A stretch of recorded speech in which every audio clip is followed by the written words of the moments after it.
Kalingap, magandang araw po sa inyong lahat. Yan, welcome to my YouTube channel, Kalingap Gilbert. At tayo po ngayon ay mag-scout. Mga Kalingap, samahan niyo po ako, maraming salamat. So yun po mga Kalingap, puntahan po natin itong isang pamilya dito. Kumustahin po natin kung ano po ang buhay nila dito. Yung kalagayan po nila mga Kalingap. Kasi nakita po natin, nagmumotor tayo. Kita po natin sila dito. So ate, magandang hapon po. Sa inyo po itong bahay? Iyo. Sa inyo po ito. Ilan po kayo dito nakatira? Kami lamang pura pamilya. Oh, Ilan po? bali pang wala yung mga ama ko, apat na isa. Ilan po ang pinakanak nyo talaga? Ito. 7. Kakunti po ano natin. Ay, kunti nga ni. parang titipid pa po kayo niyan, 7. Pero may balak po kayong maging 8 yan. Ay, hindi na. Hindi na. Kala ko may balak pa kayong mag 8 Talagang hirap na sa buhay. Oo. Ay, nararamdaman nyo rin po ate na mahirap lang sa buhay yung maraming anak. Mahirap talaga.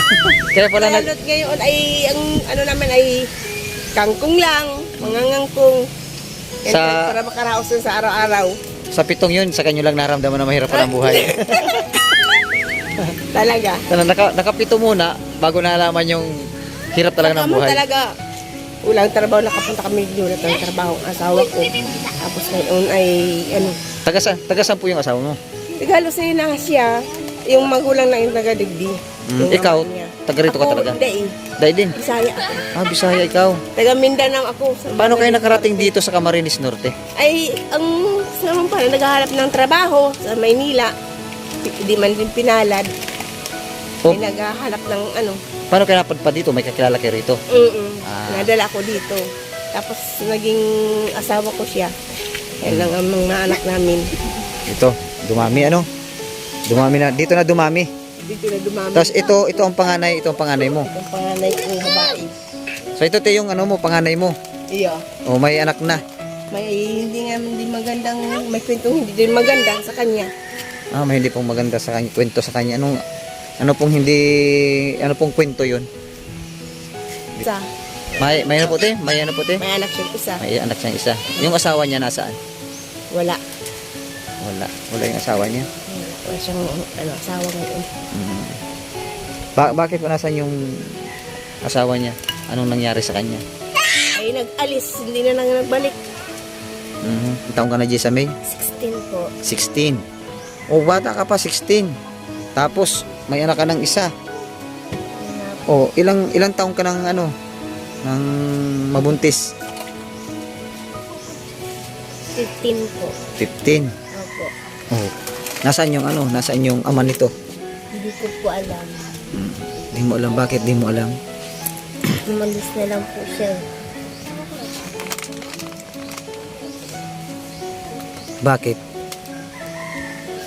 Hindi niya po alam kasi po naman hindi po sa mga dalawa po. Umalis po siya na hindi po na ko po na hindi na po Hindi magandang nangyari sa iyo Opo. sa pagbubuntis mo. Opo. Bakit? Hindi ko po alam bakit ginawa niya po yun sa akin.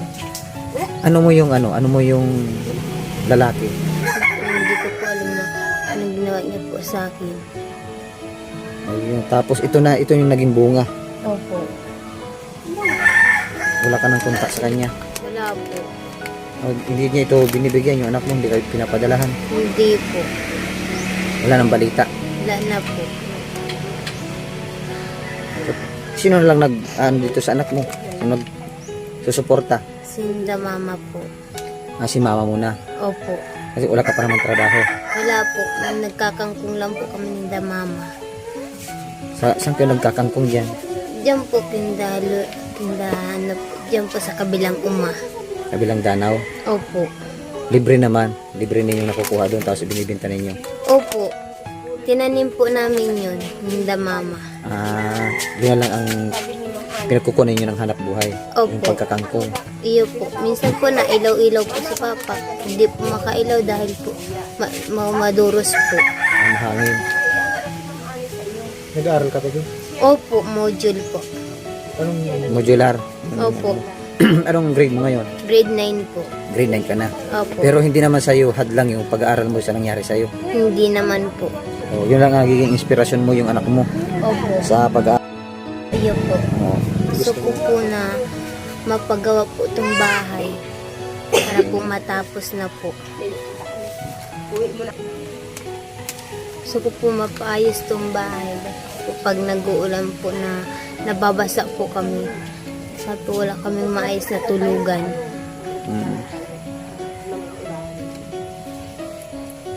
Tingnan natin yung bahay nila ate.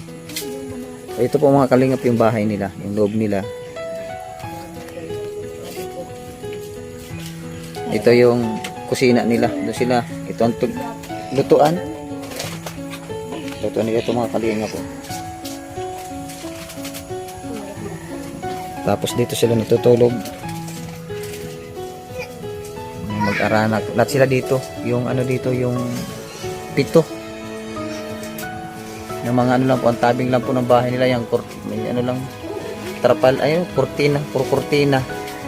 Yan, wala pong ano, wala pong dingding. Ang pinaka-dingding talaga nila yung kurtina mga kalingap. Kaya pang hiningi ni Gisa May na matulungan sila sa kanilang bahay, mapadingdingan man lamang. Ayun po mga kalingap.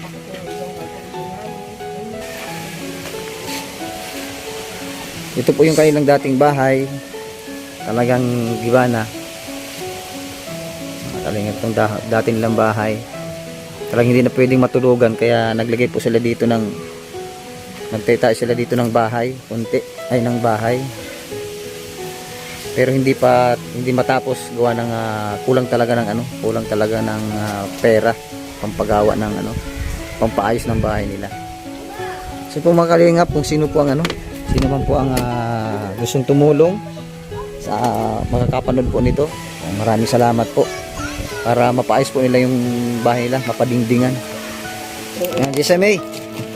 May dala kami ditong may dala ko ditong kunting grocery lang ito. Ayan.